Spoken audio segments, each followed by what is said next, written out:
আজকে পত্রপত্রিকা social media তারা যে হারে লেখালেখি শুরু করছে মনে হয় বিএনপি খবর সব লেখা বিএনপির বিরুদ্ধে লেখা। আমরা দীর্ঘ লড়াই করলাম, ছাত্র জনতা শ্রমিক কৃষক সকল শ্রেণী পেশার লোক রাজনৈতিক দল 15 বছর পরে আমরা ফেসিবাদের প্রধান শেখ হাসিনাকে আজকে বাংলাদেশ তাড়াতে হয়েছিল, প্রতিষ্ঠা করেছিল ফেসিবাদ। তাই আজকে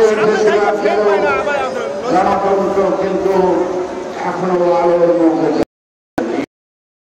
সার্বজনীন দলের বিবেচনায় বলতে হয় গণতন্ত্র চোরাবালুকে আটকা পড়েছে। এই চোরাবালু থেকে গণতন্ত্র উদ্ধার করা এই কাজটি অসম্পন্ন হবে।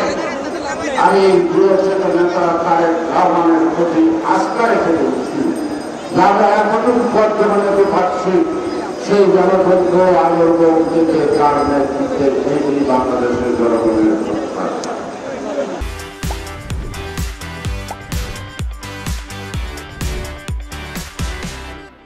আজকে পত্রপত্রিকা সোশ্যাল মিডিয়া তারা যে হারে লেখালেখি শুরু করছে মনে হয় বিএনপি খবর সব লেখা বিএনপির বিরুদ্ধে লেখা।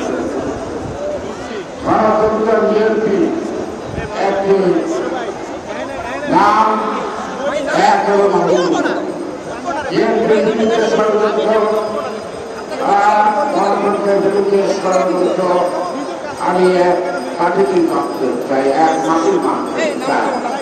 তাই গণতন্ত্র উদ্ধার হলে বিএনপির বিরুদ্ধে ষড়যন্ত্র থামবে না। বিএনপির বিরুদ্ধে ষড়যন্ত্র এই কারণে বিএনপির অপরাধ তা একটা সুস্থ অবাধ নির্বাচন চায়, জনগণের মালিকানা ফেরত দিতে চায়, তাদের ভূমির অধিকার ফেরত দিতে চায়।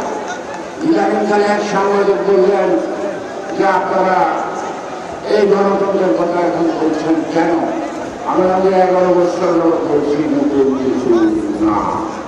এর জন্য জীবন বিপন্ন হয়েছে, অনেক মায়ের উৎসাহী হয়েছে, অনেকে সন্তান স্ত্রী হারা হয়েছে, অনেকে পুত্রবরণ করেছে, অনেকে ছাত্র তার জীবন দিয়ে লিখে গেছে এই গণতন্ত্র পুনরুদ্ধার এবং ফেসিবাদের ইতিহাস। এই ইতিহাস পাল্টানোর